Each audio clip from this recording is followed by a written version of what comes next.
Hi guys, welcome back to another exciting day of mathematics. We are going to continue our discussion of rotations specific to symmetry, which I know is something you've discussed since probably as early as elementary school with snowflakes and butterflies and things like that.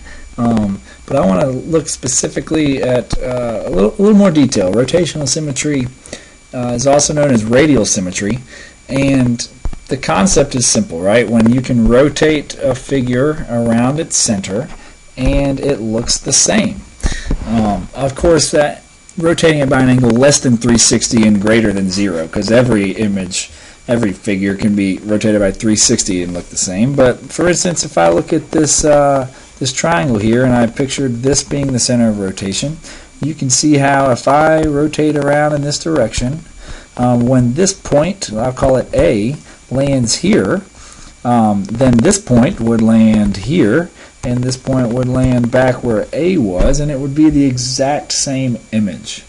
And you can kind of see this. I have several examples. And so first let's talk about some vocabulary. So we say that the order is the number of times that I could rotate it. So for instance, the example I showed here, if I rotated it around this many, that would be 360 divided by 3, right? That would be a 120 degree rotation. If I rotated the entire figure by 120 degrees, it would look the exact same. But notice that if I tried a 240 degree rotation, right? If I, instead of doing 120, sorry, I do want to call this A. If I rotated by 240 degrees, point A would go all the way around and land here, right? And this point, let's say I called it B, would actually land exactly where A is, and this point C would land all the way where B is. So that would work as well. It would look the exact same. And then of course 360 would take me back again. So the idea is we would say that this figure has an order of 3, right? Because I have basically 1, 2, 3 rotations to get back to the exact original image if I were to actually name points.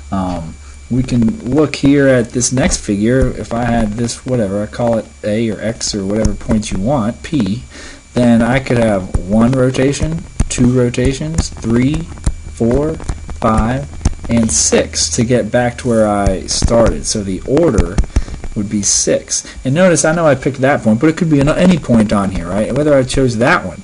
If I went around 1, 2, 3, 4, 5, and then 6 to get back where I started, right? It's any point. It doesn't matter which one. And so we can scroll over and look at a couple other examples. I have a tire and a flower. Both of these have order of 5. You can see here, this would be 1. Black is not the best color to use, probably. 1, 2, 3, 4, 5. Same thing here is 5. But I do want you to notice, well, we'll go back to something else later. So one other thing that I'd like to point out is something called the angle of rotation, which you can see at the bottom of the screen here. Because go back and, like I said, notice that like if I go to this second image, for instance, there's 6 different rotations. We know 360 degrees is an entire full rotation, right? So if I have 360 total degrees and there are 6 equal rotations that I can go through, then 60 degrees is the smallest angle by which I could rotate this figure so that it would be identical, right? And that we call the angle of rotation. It's 60 degrees. Right, so if I rotated 60p prime would be here, and every point would be 60 degrees away.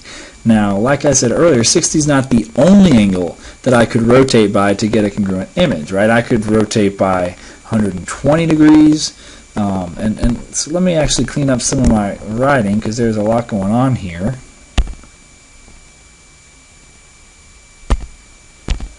Okay, so notice if I were to rotate by 120 degrees, P would go to here, and everything would be great. If I were to rotate by 180 degrees, P would go to here. If I rotated by 240, it would go to here. So all of the possible angles of rotation that would give me the same are multiples of my smallest angle.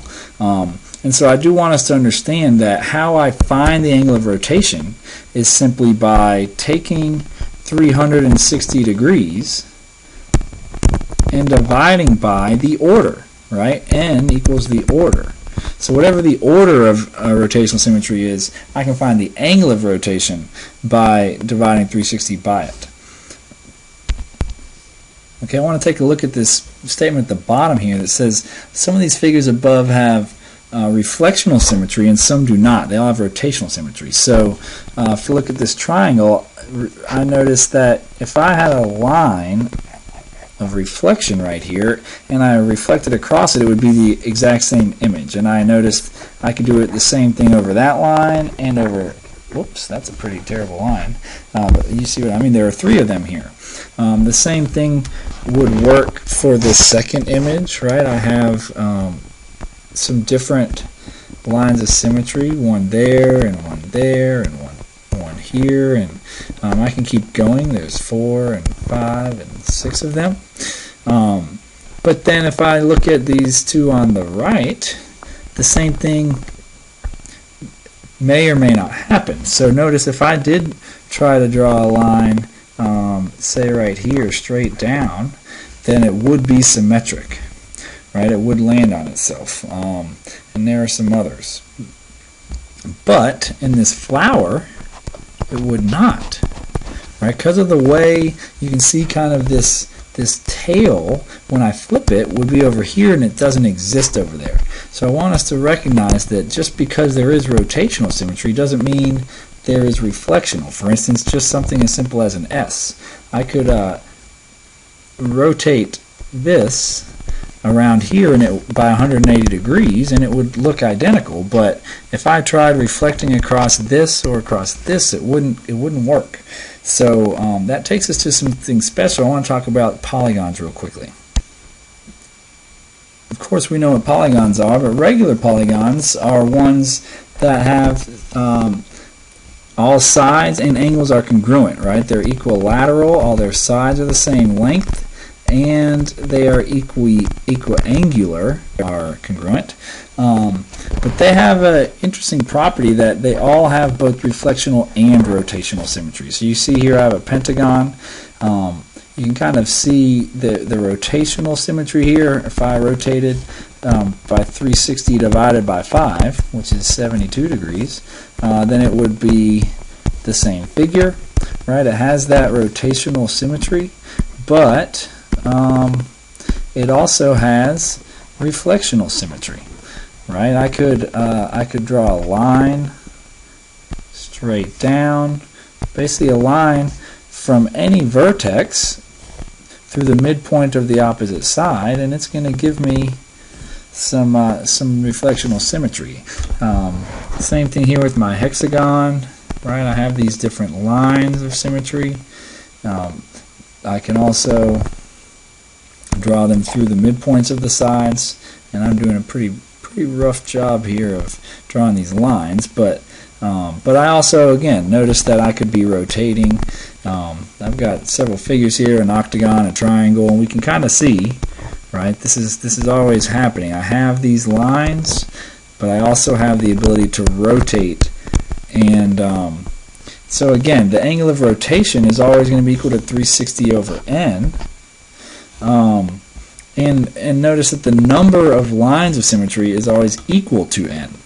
Okay, so there's this constant relationship between the order, right? Because the number of lines of symmetry is the order, and that is related to the angle of rotation each time.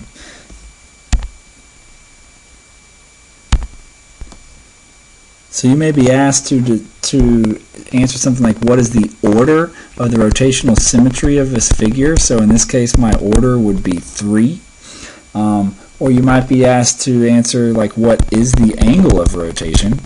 which of course in this case would be 360 over 3, which is 120 degrees.